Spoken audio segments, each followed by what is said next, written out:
waxaa la doortay inaan ka warramo jiilu saxaaba facii saxaabadii nebi moxamed calayhi salaatu wasalaam waa fac runtii culimmadu waxay dhahdeen jiil fariid waa fax ka gedisan nolosha dadkii soo maroo dhan walidaalika waa culimmada taariikhda rag ka mida waxay tilmaamaan jiilu saxaaba hortoodna wax la mida lama arag bay idhaahdaan gadaashoodna wax la mida lama arag waxaana la tilmaamaya ilaa qiyaamu saacu uu dhacona cid la noocii inaanay soo maraynin jiilkani muxuu dadka kale kaga gedisan yahay koo waa jiil intiisa ugu badan tilmaamo ay ka siman yihiin leh waa bulsho dhan oo tilmaamo ka siman hadday tahay caqiidadooda saafiya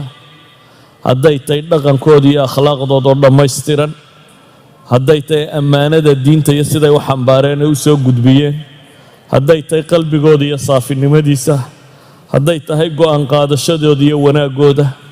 hadday tahay jihaadka islaamka u galeen waa koox baa la yidhaahdaa halkay ka gaadhay diinta aan cidi ka gaadhin waxaa la yidhaahdaa kooxdaasi ama ummaddaasi saxaabada ahayd fardi ka mida hadduu taariikhda kala soo maro qof ka midi taariikhda wakhtigaa waa la buunbuunin lahaa jiilku qofkaasi la noolaa maalan cumar bin alkhataab hadduu casri dambe soo bixi lahaa isagoo cumar ah waxaa la hubaa in taariikhdaa ay tilmaamaan lahayd wakhtigii uu cumar dunida hogaaminayay isagoo aan saxaabi ahayn waxaa la mida bay leeyihin maalan dagaalyahanadu haddii khaalid soo bixi lahaa ama qacqaac ibnu camr soo bixi lahaa ama ragga la noocuu soo bixi lahaa idan waa koox ka gedisan bay leeyihiin dunida kooxaha soo maray oo dhan marka loo eego ballac ahaan intay tiradoodu leegtay iyo marka kor loo eego qimadooda inta ay gaadhsiisan tahay jiilu saxaaba muxuu ku mudan yahay markaa waxay yidhahdaan waa fac taariikhda ku suntan muxuu ku suntan yahay kow cinda almuslimiin qiimayn gaara buu leeyahay cinda culamaa'i taariikh qiimayn gaara buu leeyahay bale waxay culammadu leeyihiin cinda allaahi subxaanahu wa tacaala buu qiimayn gaara leeyahay waa kooxda qura ee la tilmaami karo ilaahay agtiisa waxay ka yihiin dadka inta soo hadhoo dhan waxaad odhan kartaa axsabuhu walaa uzakiiha cala allaahi axada hebel waxaan u malaynaya waa nin fiican dadkaasi waa reer fiican jiilkaasi waa jiil fiican ilaahayna cidna u ammaani maynaad odhanaysaa ama jiilu saxaaba kuwa maaha iyaga lama yidhaahdo walaa uzakiiha cala allaahi axadan jiilu saxaaba ilaahay baa taskiyeeyey waa kooxda qura inay dad fiican ahaayeen rabu samaawaati walardi uu ka markhaati kacay walidaalik maalan haddaynu tusaalayaal qaadanno ilaahay qur-aanka wuxuu ku leeyay laqad radya allahu can almu'miniina id yubaayicuunaka taxta shajara facalima ma fii quluubihim faanzala sakiinata calayhim waahaabahum fatxan qariiba ilaahay wuxuu leeyahy ilaahay baa raalli ka noqday mu'miniintu markay geedka hoostiisa kugula beectamayeen dadkan laleeyahy raallaa laga noqday ummadad intee le 1400 oo nin bay ahaayeen 1400 oo saxaabo meel taagan ayaa ilaahay hadlaya subxaana wa tacaala markaasuu leeyahy kuwaa ilaahay baa raalli ka noqday waa shahaada min allahi subxaana wa tacaala innagu dadka markaynu qiimaynayno waxaynu ku qiimaynaa muuqaalkiisa qofka ama cibaadadaynu ka aragno deeqda aynu ka aragno tala fiicnida aynu ka aragno ama qulubtooda dadka ma ogin iyo waxa u qarsoon qoladan see ilaahay muxuu leeyahay facalima maa fii quluubihim baa ilaahay leeyahy iyaga maaha daahirkoodaba wax la qiimaynaya ilaahay wuxuu leeyahy waxaan ogahay waxa ku jira qalbiyadooda sidaa awgeed baa faanzala sakiinata calayhim waahaabahum fatxan qariiba waxaa la mida markaynu eegno fii suurati tawba ilaahay wuxuu leeyahy laqad taaba allahu cala alnabiy waalmuhaajiriina waalansaari aladiina itabacuuhu fii saacati alcusrati min bacdi ma kaada yaziiqu quluubu fariiqin minhum uma taaba calayhim innahu bihim ra'uufu raxiim ilaahay waa ka toobad aqbalay baa la leeyahy nebiga iyo muhaajiriintii iyo ansaartii raacay nebiga wakhtigii adkaaya cuslaa nebiga raacay wakhti ay u dhowaatay dadka barhkood quluubtoodu inay weecato oo dabeetana ilaahay sugay. dadka caynkan lagu sifaynaya waa kuwama waa ghaswatu tabuuk raggii galay. tabuuk yaa galay 30,000 maaha qof iyo 2 iyo 3 iyo 4 maaha, waa 30,000. 30,000 ciidan oo meel galay ayaa ilaahay subxaanahu wa tacaala ku tilmaamaya kuwa ilaahay toobadooda u aqbalay. idan jiilkani ama facakani waxay dad oo dhan kaga gedisan yihiin baynu leenahay oo taariikhda ugu suntan yihiin. waa dad miisaankooday alle ku leeyihiin agtiisaa la garanayaa, maaha cinda albashar, cinda allahi subxaanahu wa tacaala qiimaynta ay ku leeyihiin iyo waxay ka mudan yihiin baa la garan karaa. ama wixii iyaga ka dambeeyey waynu odhan karnaa dadkaasi dad fiican bay ahaayeen, ilaahay baa si xaqiiqadooda og. adigu waad qiimayn kartaa, qiimayntaada waxaad isku dududo waad tilmaamaysaa, laakiin dee lama mid aha kuwa ilaahay iyo rasuulkiisii qiimeeyeen. cid aad odhan karto jannay gelaysaa ma jirto, dee kuwii ilaahay iyo rasuulkiisu iyagoo dhulka kor socda layidhi jannaa gelaysaan mooyaane. sidaa ogeed ayaa axad culamaa'i taariikh baa wuxuu yidhaahdaa jiilu saxaaba mustawahan sare waxay ku gaadheen baan u malaynayaa buu yidhi 3 sababood. axad alculamaa'i alukhraana isna wuxuu leeyahay anna 3 kaleaan u malaynaya, bal aan wax ka tilmaamno. waxa uu tilmaamayaa qoraaga kani sababta koowaad ee jiilkan ay dadka uga gedisan yihiin war horta dee waa ilaahay baa doortay buu leeyahay, oo u doortay inay nebigiisa calayhi salaatu wasalaam u ahaadaan gargaarayaal. ilaahay baa doortay oo u doortay buu leeyahay bacda rasuulillaahi sala allahu calayhi waaalih wasalam dadka ummadda diinta gaadhsiinaya inay noqdaan. oo ilaahay wuxuu leeyahy wamaa kunna mucadibiina xataa nabcata rasuula, dadna cadaabi mayno inaanu rasuul u soo dirno mooyaane. nebi maxamedna waxaynu ognahay calayhi salaatu wasalaam 63 jir markuu marayay inuu dhintay. haddaa dadka dambe yaa u rasuul ah, ilaahayna wuxuu leeyahy wamaa kunna mucadibiina xataa nabcata rasuula. ammaanadaasi waxaa qaaday saxaabadii nebiga calayhi salaatu wasalaam. alasl alculamaa warithatu alambiyaa, laakiin kuwa kani waa kuwii intay nebiga ka soo rareen calayhi salaatu wasalaam bini aadamka soo gaadhsiiyey. waxaad garan kartaa cidda ilaahay ammaanadaa ku aaminay ee ciddii koowaad ee nebi maxamed ka qaaday inaanay dad beenaalayaala iyo dad wax khiyaameeya iyo nooca kan inaanay marnaba noqonaynin. sabab labaad bay tilmaamaan oo jiilkani ama facakani uu dadka kale o dhan kaga gedisan yahay. waxay yidhahdaan wuxuu kaga gedisan yahay taraakum alkhibraat bay yidhahdaan. waa fac ka khibrad gedisan dunida inteeda kale. maxaynu uga jeednaa khibradda tan? kow waxaynu leenahay waxay arkeen nebi moxamed calayhi salaatu wasalaam. innagu agteenna waxa ku weyn qofka muslimka intuu seexda yidhaahdaa nebigii baan riyo ku arkay. agteenna wuu ku weyn yahay. nebigaana weyneeyey calayhi salaatu wasalaam oo tilmaamay shaydaanku iskuma kay matalo. qofkii riyo igu arkaa wuxuu la mid yahay inuu ay arkoo kale. waman ra'aanii fi lmanaami faqad ra'aanii faina ashayطaana laa yatamahalu fi suurati man ra'aanii fi lmanaami fasayaraanii fi lyaqda walaa yatamahalu الshayطaanu bi man ra'aanii fi lmanaam fakaأnama ra'aanii fi lyaqda. kul hadihi اlaxaadiiث oo bukhaari warinayo waxa uu nebigu ku tilmaamaya calayhi salaatu wasalaam ninka riyada igu arkaa ee ku arka sifadiisii uu lahaa. waa sababta aynu u baranno shamaa'ilu moxamed calayhi salaatu wasalaam. nebiga dherarkiisii iyo midabkiisii iyo ballaciisii iyo timihiisii iyo waxaasaa kutub alxadiid lagu dhigtaa. maxaad u dhiganaysaa si aanu kaa qaldamin hadhow riyada markaad aragto haddaad calaa suuratihi ku aragto fa huwa shaytaanku iskuma tamatulo. ama haddaad dee nin madoowo meel maraya aragto inaan rasuulka waa la garanayaa, ilaa nebi maxamed calayhi salaatu wasalaam nin madow ma ahaynin. idan sifaadkiisii haddaad ku aragtay waxaad la mid tahay inaad aragto. innaga markaa agteenna waxa weyn ninka intuu seexdo ilaahay uu waafajiyo inuu nebi maxamed calayhi salaatu wasalaam riyo ku arko. ka warranka maalin walba 10 jeer arkaya uu ka soo horbaxayay isagoo rumaysan oo muslima oo ilaahay yaqaana, maalin walba ka soo horbaxaya ee xaqiiqatan u arkayay. markaan leenahay xaqiiqatan u arkaya wax badan baa ku hoos ladhan. mar kale aan wax ka tilmaamay qodobka labaad waxaynu tilmaamaynaa ay saxaabadu dadka kaga gediseen waxay ahaayeen dad qur-aanka la nool. ereygaa u fiirso. innagu waxaynu maqalnaa asbaabi nusuul. aayadda tani waxaasaa dhaco waxaasay ku soo degtay, waxaasaa dhaco saasay ku soo degtay. laakiin iyagu way la noolaayeen. waxaad sawirataa gabadhii muslimadda ahayd ee odaygeedii muranku dhex maray ee uu dihaaray ee ilaahay u ashtakootay ee ilaahay ashtakadeedii ka soo jawaabay. gabadhaasi qur-aankaa markay akhriyayso siday u akhriyaysa? iyaduu ku soo degay, iyadaa ashtakada samaysay. dabeetana ilaahay iyadu qadiyadeedii ka warramay. qad samica allahu qawla alatii tujaadiluka fii zawjiha watashtaki ila allah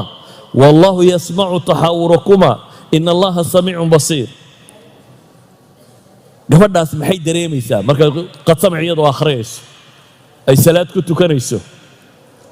wuu kala gedisay adiga in lagaaga sheekeeyo gabadh bay ninkeedii isqabteen, dabeetana qur-aan baa ku soo degay, iyo inay taagan tahay tii qur-aanku ku soo dego iyadoo akhriyayso oo iyadu ilaahay u ashtakootay oo dabeetana ashtakadeeda ilaahay aqbalay. waxaa la yidhahdaa cumar bin alkhataab oo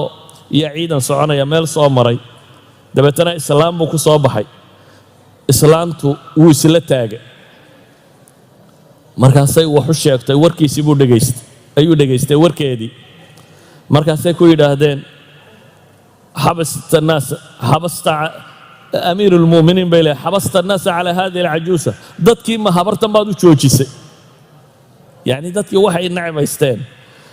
dadkii dhammeeye soconaya islaan la hadalkeeda inuu cumar isu taagay. cumar baa wuxuu ku yidhi waylak, maga ogti intani tay tahay? markaasaa la yidhi maya. markaasuu yidhi waa tii ilaahay fowqa sabci samaawaat ashtakadeeda ka aqbalay. waa khawlata bintu thaclab buu leeyahy. waa gabadhay ku soo degtay qad samica allahu qawla alatii tujaadiluka fii zawjiha ay ku soo degtay. ilaahay baan ku dhaartay buu leeyahy hadday ilaa iyo caawa ay tidhaahda taagnow salaad waxaan ahayn ugama dhaqaaqayna waan u taagnaan lahaa buu leeyahy. yacni markaynu qur-aanka mafhuumka markaynu u dhigno qof walba, ilaan qur-aankani meel cidlaa kuma soo degayn, raggan iyo dumarkan meesha joogu ku soo degay. iyaga ama lagu saxayay ama lagu tawjiihinayay ama wax loogu tilmaamayay. yasaluunaka can ilanfaali qul ilanfaalu waa kuwan taagan. idan qur-aankaad adigu akhriyayso iyo ragguu ku soo degayee taagnaaye iyaga ilaahay ka warramayay isku dhadhan noqon maysaan, isku sina u dareemi maysaan. arrinka saddexaad ee uu sheekhaasi tilmaamaya waxa weeyaan ee nabigu calayhi salaatu wasalaam qayb badan iyo wax mucjisaada iyo kamuu ka warramay. innaga dee bacda sanad dheer oo culamaa ilxadiid ku soo arooriyeen markuu soo maro kutub soo maro caynkaasi buu ina soo gaadhay. warkaasaynu innagu maqallay, laakiin iyagu way taagnaayeen. waxay culammadu yidhaahdaan ama culammada baan kaa kaxeeyo, nebiyullaahi muusa calayhi salaam oo ilaahay u kacay subxaana wa tacaala oo ilaahay la hadlayo ayaa tolkii waxay caabudeen dibi. dabeetana waxaa la soo siiyey kitaab alwaax ku qoran. waxaa loo sheegoo ilaahay uga warramay nebi muuse dadkii inay caabudeen maxay? dibi inay caabudeen. wuu cadhoodo wuu soo noqday. markuu laakiin arkay waaqicii nimankii muuminiinta uu ka tegay oo dib caabudaya markuu arkay, looxaantii ilaahay wuxuu ku soo qoray uu situu dhulka ku dhuftay, markaasay kala jabtay. nabiga calayhi salaatu wasalaam tacliiqiye wuxuu yidhi laysa alkhabaru kalmucaayana buu nebigu yidhi. warku aragtida la mid maaha buu nebigu leeyahy calayhi salaatu wasalaam. nebi muuse war baa loo sheegay dadkii way caabudeen dibi, looxaantiisa uu iska sitay markaa ma jebinin. laakiin markuu isa soo taagay indhaha saaray iyagoo hortiisa dibi ku caabudaya, cadhad daraaddeed markaasuu looxii ka jabay. markaasuu nebigu leeyahy laysa alkhabaru kalmucaayana. maxaan uga dan leenay markaa? mucjisaadka laynooga warramayo waxu dhan way taagnaayeen. innaga waxaa laynoo sheegay inay quraysha iska hor yimaadeen ibagoo kaasoo dayaxa la kala dilaacay. ka warran dayaxoo laba noqday ninkii taagnaa, dayaxoo laba dhambala isagu labadiisa indhood ku arkayay. ka warran ninkii taagnaa isagoo beershiyo boqorkii joogay uu la hadlay caamilkiisii yeman jooga oo uu ku yidhi ninbaa gobolladaada ka soo baxay, aniga waraaqii soo diray, waxaasi ma dhici kartee ii keen. ee labada nin soo diray ee labadii nin nebi maxamed u yimaadeen calayhi salaatu wasalaam iyagoo raba inay u sheegaan boqorkii kisra ku doonaya raac dabeetana wuxuu yidhi bal noqdo oo ii kaalaya aroorta way ku soo noqdeen markay subaxu u yimaadeen buu wuxuu ku yidhi kii idin soo diray ku noqda oo waxaa u sheegtaan ina rabbii qad qatala rabbahu leyla rabbigay inuu rabbigiisii xalay dilay kisrahay ku lahaa ka yaman la soo hadlay yidhi waxaad kii yamaneed u sheegtaa xalaydan aan joogno aniga rabbigay inuu isaga rabbigiisii dilay boqorkii kisra nafsi leyla baa la dilay oo kisra dhintay ka warran ninka saxaabigee joogay ama saxaabada arkaysay nebi maxamed oo khudbadaynayo geed dhinaciisa taaganiyo ooyayo geedku ka hor khudbadayn jiray waagii hore intaan loo samaynin mimbarka oo ka dhinac ooyayo ay maqlayaan dadku xaniin iljidic dhammaantood ay maqlayaan ka warran nebiga calayhi salaatu wasalaam ay dhex taagnaayeen oo intay biyo waayaan gacantiisa madibad yar u geliya weel yar biyaa gacanta u geliya oo dabeetana ay arkayaan farihiisoo biyo ka dareerayaan oo ku weysaysanayaan 80 nin baa ka weysaysanaya mararka qaarkood 300 oo nin baa ka cabay ama ka weysays ka warran yacni nimanka soo taagna waxaas nimanka soo taagna inay jibriil arkaan intuu nebiga u yimi oo su'aalo weydiiyey oo caynkan oo ay yidhaahdeen nin aanan hore u arki jirin oo caynkaasaan markuu baxay uu nebigu ku yidhi ma garanayseen kan idinka tegey ay yidhaahdeen maya uu yidhi jibriil oo diinta idin baraya buu ahaa idan saxaabadaas dadka waxay kaga gedisnaayeen iyagu diintan bay la noolaayeen qaarkood iyagoo dhulka kor marayaa la yidhi jannadaad gelaysaa dunidani intay cidhiidhi ku noqonaysaa ninka og inuu janno ku sii socda haddaad hubto caawa marka naftu kaa baxdo cirkan iyo dhulkan meel ka weyn inaad helayso tambariiskeedu mii kuuba dhandhami lahaa ma qiimo kula leeyahy ragga iyagoo halkan taagtaagan la yidhi jannaa leediin jannaa gelaysaan oo nebi maxamed calayhi salaatu wasalaam la jooga idan ayuha alaxiba wuxuu sheekhaasi tilmaamaya uu leeyahay dadka kani waxay ahayn fac ilaahay doortay waxay ahaayeen fac qur-aanka la noolaaday iyo soo degistiisii waxay ahaayeen buu leeyahay fac dee alliya rasuulkiisu ka warrameen ina khayrakum qarnii buu nebi maxamed leeyahay dadba waxa u khayr badan qarnigayga kan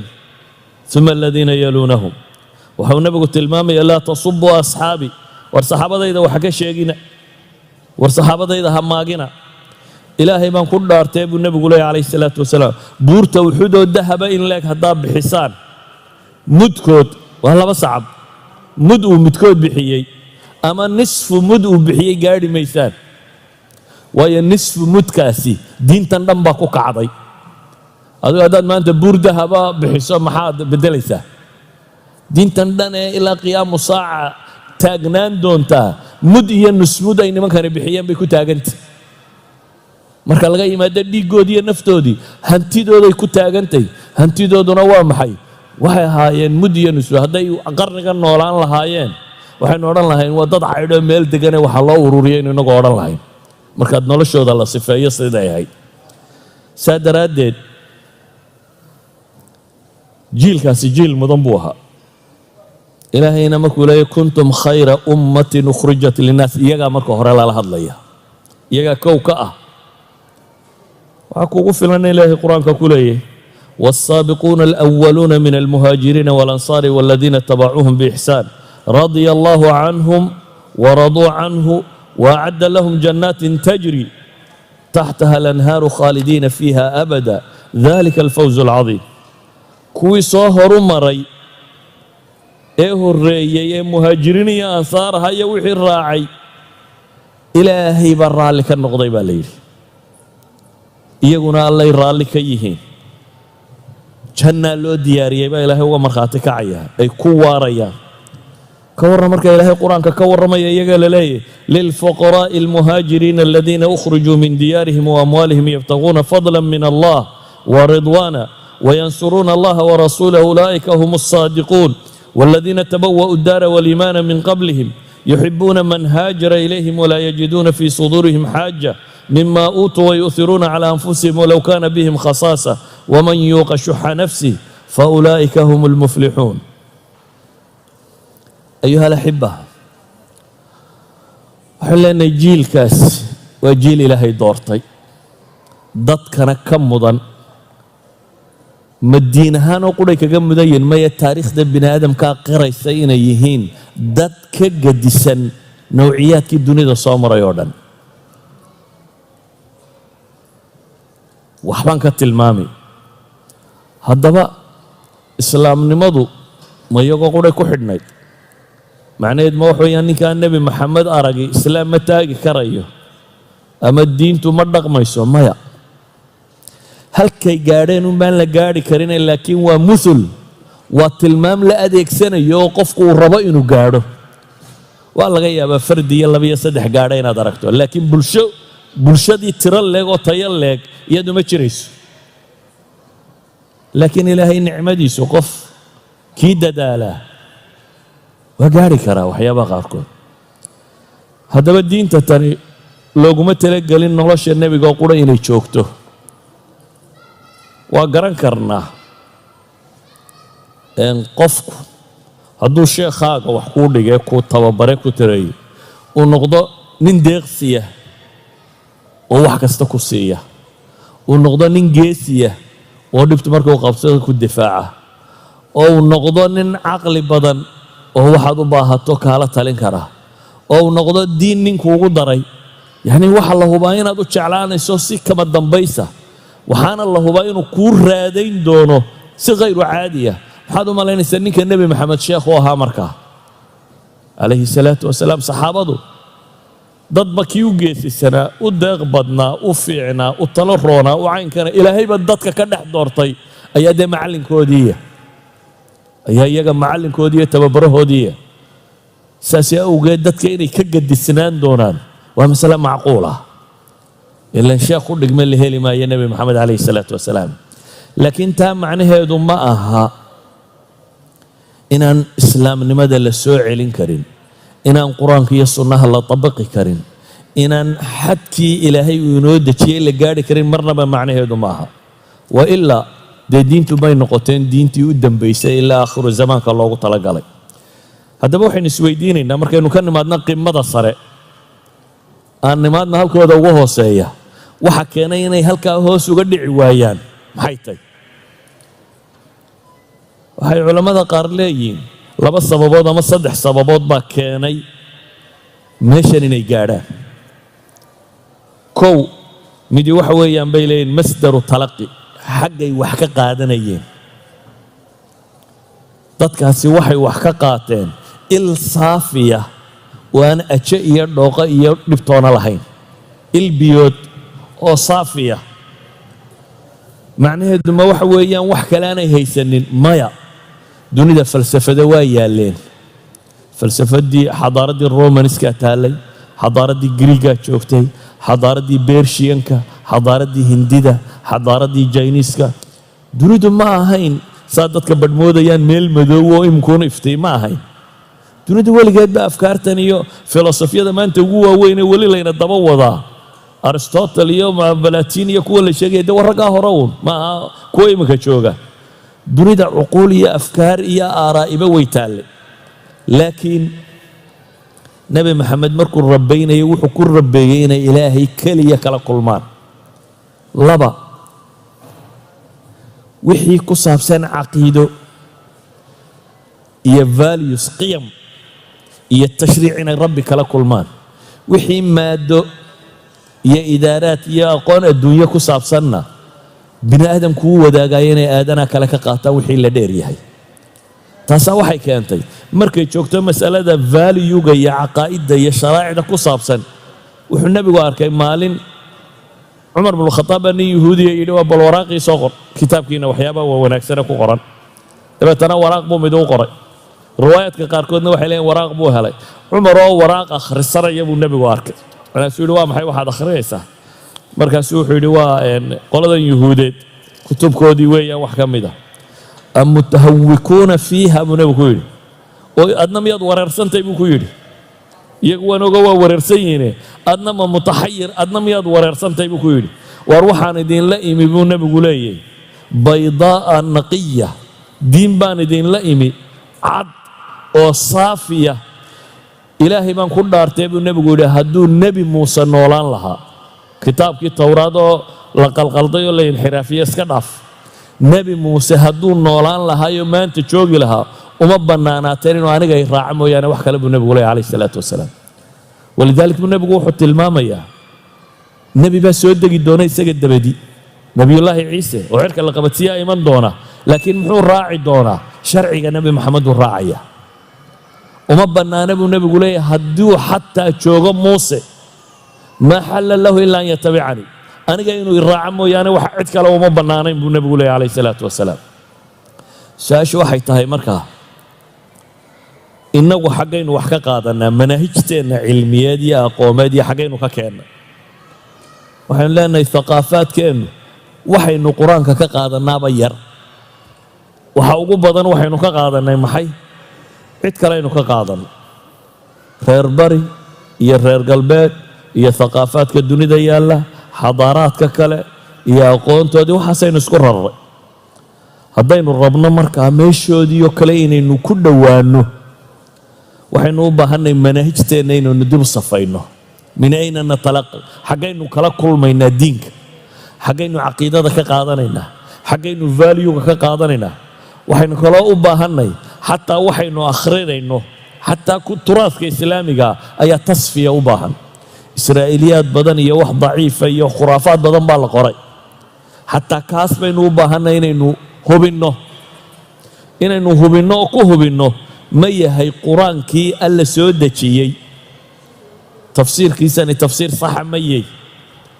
waxaanaad sheegaysaa xadiidkii nebi maxamed oo saxiixa ma yahay mise wax wadaad iska sheegay uun idan awal khutwa aynu u baahannay waxa weeyaan meeshaynu wax ka qaadanaynaa inay saafi noqoto aaniyan mar labaad waxaynu leenahay oo innagu meeshoodii u gaari weynay manhaju talaqigaa kala gedisan iyagu waxa ay qaadanayeen waxay u qaadanayeen inuu yahay maxay camalkoodii yoomiga ahaa that means wuxuu ahaa timetablekii maalmeed ay ku dhaqmayeen sidaa awgeed iskumabay badin jirin waa kii laga warinayo inuu lahaa midkaayo 10 aayadood baanu qaadannaa 10ka aayadood baanu xifdinaa oo macnahooda barannaa oo ku dhaqannaa markaasaanu nebiga ku soo noqonnaa calayhi salaatu wasalaam marka iyagu qaabkay wax u barteen wuxuu ahaa qaab camaliya waxaan uu baranayaa inuu nolosha ka mid noqdo practical noqdo innaguna badanaa waxaynu u barannaa qaab lilistimtaac iyo lithaqaafa macluumaadkaaga inaad biirisoo badisid in la yidhaahdo waa doctor hebel iyo waa magister hebel buu qaatay iyo yacni garashadaadu iyo wax madaxaaga ku jira un inay bataan saa awgeed waad soo fadhiisan dariska waad dhegaysan waad iska tegi waad soo fadhiisan waad dhegaysan haantaadaad dhaansan laakiin dhaqankaagu alla ha u sahlo waxaanaad guratay miyuu yahay mise tii tolkaa iyo reerkiinaad ku dhaqmaysaa tii dowladdiin iyo wixiinaad ku dhaqmaysaa tii bulshadiin iyo waxay weynaynayeen baad ku dhaqmaysaa mise waxaanaad barataad ku dhaqmaysaa that's the question inaga weli taagan haddiiba macluumadaad qaadatay macluumad saxa tahay practical ma isu beddeshaa iyaga macluumadooduna saafi bay ahayd oo nebi maxamed afkiisay ka qaadayeen calayhi salaatu wasalaam marka labaadna wuxuu ahaa manhajkoodu manhaju litanfiid talaqigoodu wuxuu ahaa inay fuliyaan midkoodna markaa awaamirta iskuma badinaynin waayo wuxuu arkayey wuxuu fulinayay inay tahay masalada saddexaad waxay ku tilmaamaan waxay idhaahdeen iyaga iyo innagu waxaynu ku kala gedisannay iyagu qofkoodu markuu islaamo wixii ka horreeyey oo dhan shakuu ka qabay saa daraaddeed wax kasta uu jaahiliyadiisii samayn jiray wuu iska hubin jiray in islaamka la ogoliyay inaan la ogolayn ilaahay rasuulkiisa saas sax ma tahay saama la ogoliyay innaguna wixiina waad baranaysaa waxaaga horena waad ku raraanaysaa iyagu waxay leeyihin wuxuu ahaa koodu attakhalli qabla taxalli bay yidhaahdaan inuu iska rogo wuxuu sitay oo dhan inta aanu marada nadiiftaa gashan haddaad dhar cusub soo qaadato maxaad u baahantahay haddaad maanta oo dhan soo shaqaynaysay oo aad xamaal ahayd ama waddada dhisaysay ama kan dee boodh iyo siiga midhan baa tahay laba dharoo cusub markaad soo iibsato ma adigoo waxaagii sitaad ku jufi mise horta intaad xamaamka gashaad intaad isnadiifiso ayaad dharkaaga fiican xidhan doontaa loojigu wuxuu keenayaa intaad isnadiifiso inaad maxay dharkaaga kala xidhato. saasay ahaayeen. that means markay islaamaan wixii hore ay haystay way ka tegayeen, waxay u baxayeen inay qaataan waxa cusub ee diintu ay sheegaysay. taasaa waxay ka dhigtay jiil ama fac ama koox taariikhda bini aadamka mudnaan gaara ku leh. tusaalayaal baan idin siinaya haddaba mudnaantooda tilmaamayay. dunidaynu maanta joogno waxaa la yaqaanaa, ama sidii ibnu khalduun iyo ay qori jireen, waxaa la og yahay dadka xadaaraadka maadiga ee sarreeya leh inta badan inay dadka kala jebiyaan, mentale ay u jebiyaan. saxaabadii nebi maxamed waxay iyagu isu arkayeen, maadaama macallinkooduna nebi maxamed yahay calayhi salaatu wasalaam, warkay xambaarsayiin ay rumaysayiin inuu ilaahay toos uga yimi, dadka inta hadhay inay iyagu macallin ugu yihiin baabkan. waxay rumaysanaayeen nebi maxamed calayhi salaatu wasalaam afkiisa inay ka qaadeen warkanina inuu ilaahay ka yimi. saa daraaddeed dadka inta kale waxay u arkayeen marka ay joogto valueska iyo caqaa'idda iyo sharciga markay joogto inay iyagu yihiin dadkii dunida waxbari lahaa. markayse birta iyo maadada iyo waxa kala joogto inay dadka kala mid yihiin oo ay ka qaadanayaan. markay muslimiintu dagaalada bilaabeen futuuxaadkoodii ayay bershiya istileen. bershiya waa dowlad qadiima, waa dowlad muddo soo jirtay, waa dowladdii jebisay markaa dowladdii romaniska ahayd. waa dowlad kaljar maamul leh oo kala dambayn leh oo ciidamo leh. waa dowlad xadaaro leh oo thaqaafo leh. waa dowlad qaab maamul leh. muslimiinta markii dagaalku cabbaar socday ayay waxay damceen inay wadahadal la furo. wadahadalkii waxay codsadeen in loo soo diro cid muslimiinta ka mid oo ay wada hadlaan. ninkii boqorka markaa haystay ee ciidamadan hogaaminaya wuxuu ku talagalay nimankan inuu jebiyo maskax ahaan. markaa meel buu goglay, waxaa la dhigay kaarbadyada cascas. dabeetana sariirtii boqortooyadana meel baa la dhigay. sariirta boqortooyaduu fuulay. saddex saxaabi mid baa loo soo diray, markaasuu la hadlay, wuu noqday. warbal mid kale ii soo dir buu yidhi. mid labaad baa loo soo diray, wuu noqday. warbal mid kale ii soo dir buu yidhi. mid saddexaad baa loo soo diray. saddex saxaabi baa kolba mid u yimi, xudayfa iyo mugiirat bnu shucb iyo ribciy ibnu caamir.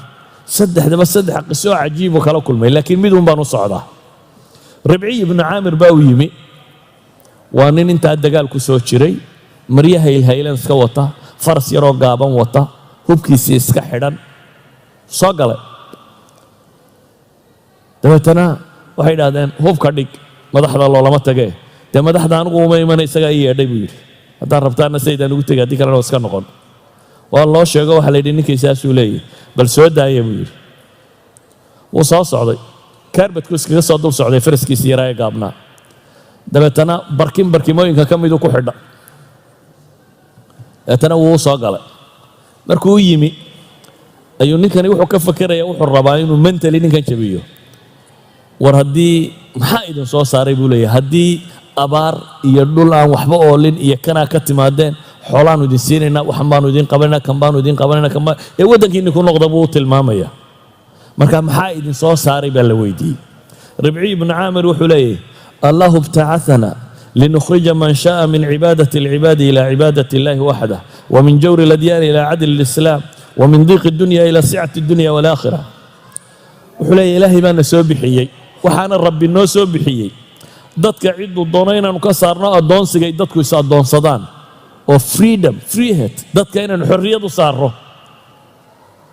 dadka inay xor ka noqdaan, bini aadamku inaanu is addoonsanin baana loo soo bixiyey buu yidhi. ilaahayoo qura in dadku addoommo u wada noqdo. waxaanu soo baxnay buu yidhi inaannu dulmiga diimuhu dadka ku hayaan ka saarno, cadaaladda islaamka u bixinno. waxaanuu soo baxnay buu leeyahy cidhiidhiga adduunya inaannu idinka saarno, oo adduunyada ballaceeda iyo aakhirada ballaceeda idin geey. nin kale cidhiidhi adduunyaan kaa saarayaa, laba goo yaryar buu sitaa iyo maxay faras yaroo gaaban u wustaa. ninkuu cidhiidhiga adduunye ka saarayaana waa ninka kan meel kasta gogladay laakiin wuxuu arkayaa bimanduurihi maca haada waxaasoo dhan uu haysto inuu cidhiidhi ku nooliyey marka waxaan kaa saarayaa buu leeyahy cidhiidhiga adduun oo waxaan kuu saarayaa maxay ilaa sicatiha faariqa maadiga u dhaxeeya intuu leekaa laba masalaan idiin tilmaami midi waxa weeyaan axadu saxaaba qolaa daqiiq yaroo farsamaysan bay cuneen markaasaa wax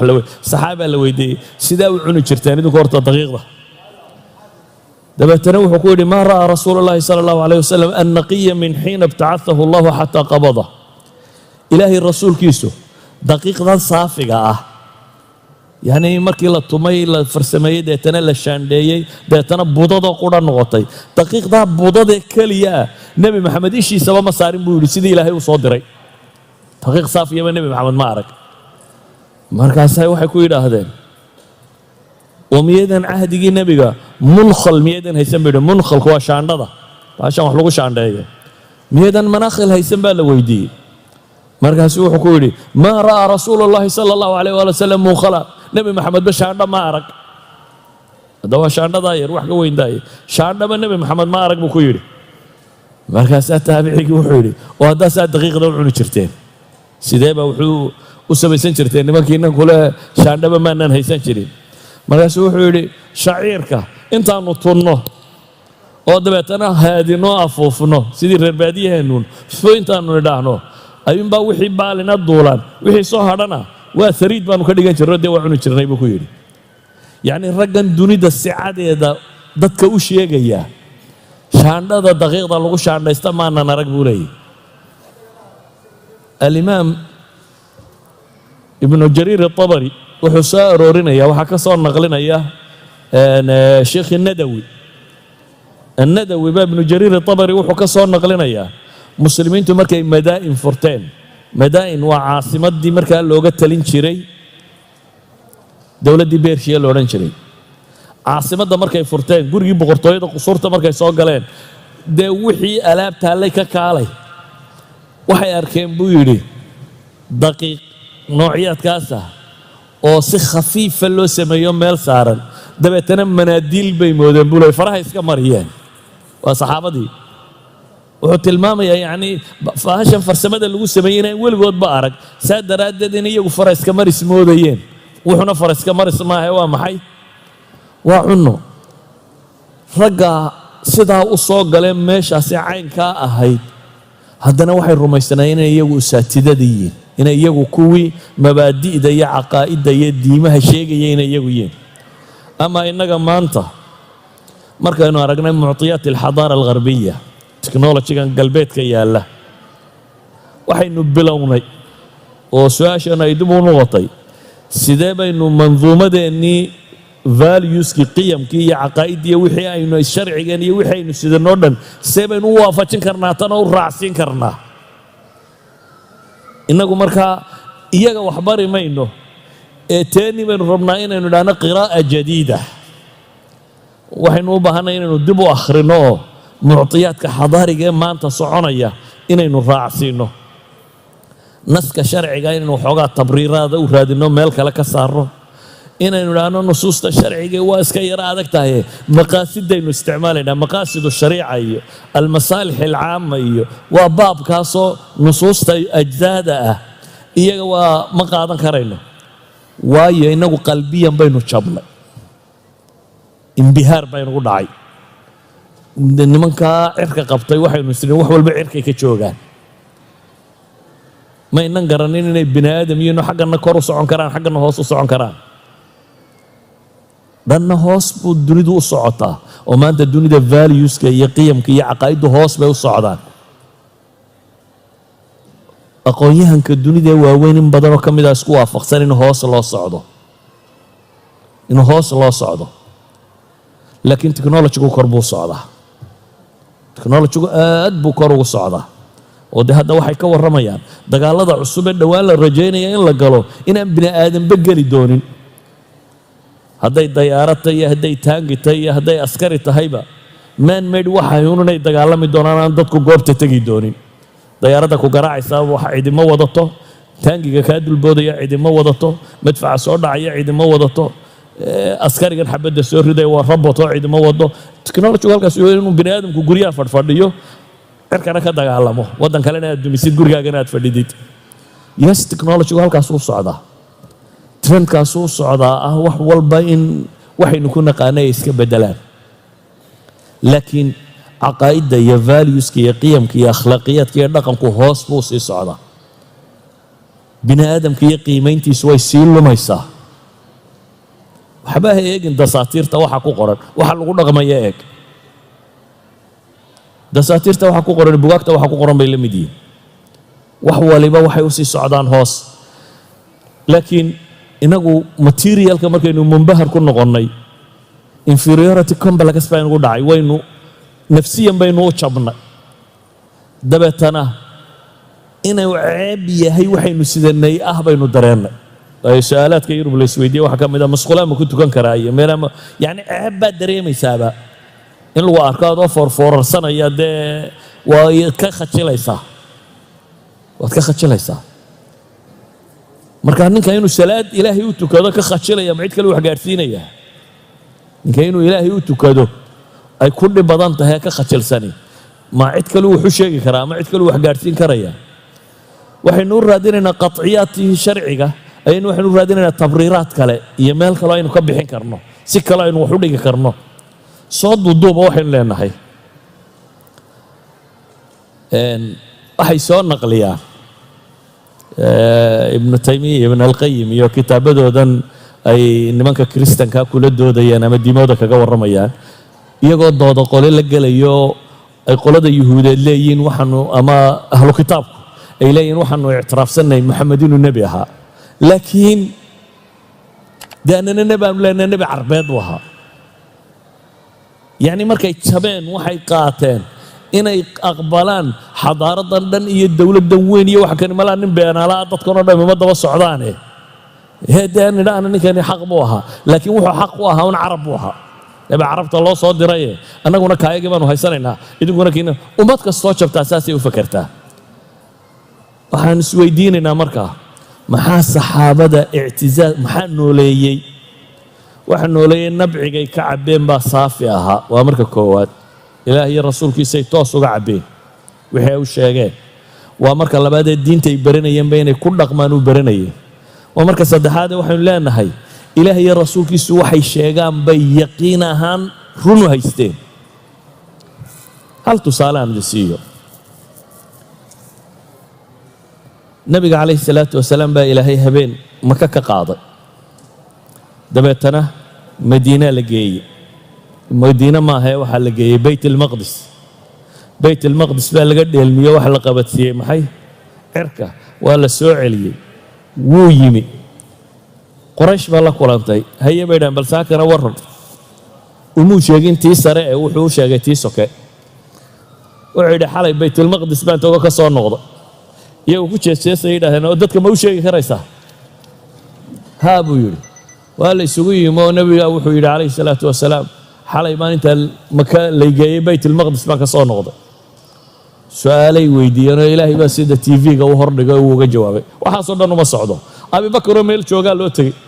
oo la rabo in lagu jeesjeeso saaxiibkaa wuxuu maanta sheegtay ma ogtahay baa la yidhi markaasuu yidhi muxuu yidhi wuxuu yidhi xalay baa laygeeyey mako laygeeyey baytilmaqdiso haddana waa lay soo celiyey lain kaana qaalahu buu yidhi sidaa miyuu yidhi haaba yidhaah hadday dhab tahay warkiinaasi buu leeyahay hadday dhab tahay inuu yidhi run buu sheegay waayo cirkaa layga soo waxyoodaa baan ka rumaystaa buu yidhi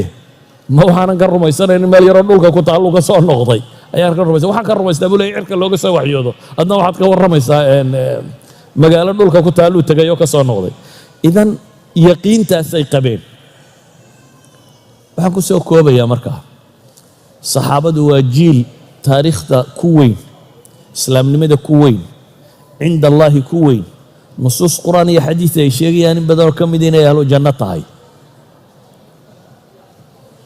ilaahay baana saa u doortay inay diintan xambaaraan heerkooda lama gaari kara laakiin diintan waxaa loogu talagalay ilaa qiyaami saaca inay jirto inay jirtaa waxay ku xidhan tahay inaynu sidii ay manhajka ula kulmeen ula kulanno waynu ilaahay rasuulkiisa toos uga qaadanno waxaan kale lagu dheehay ee bariya galbeedba ka yimi ka daadinno iyo inaynu ku dhaqanno oo fulinno iyo inay sida iyaguba uga xuubsiibteen jaahiliyadoodii uga xuubsiibanno wixii aan diin ahayn oo ilaahay tiisa ku dhaqanno dee mar hadduu muuse soo fadhiistay intaasaan ku gabagabayn sala allahuma calaa muxamadin wala aalihi wasaxbihi wasalam walxamdu lilahi rabbi alcaalamiin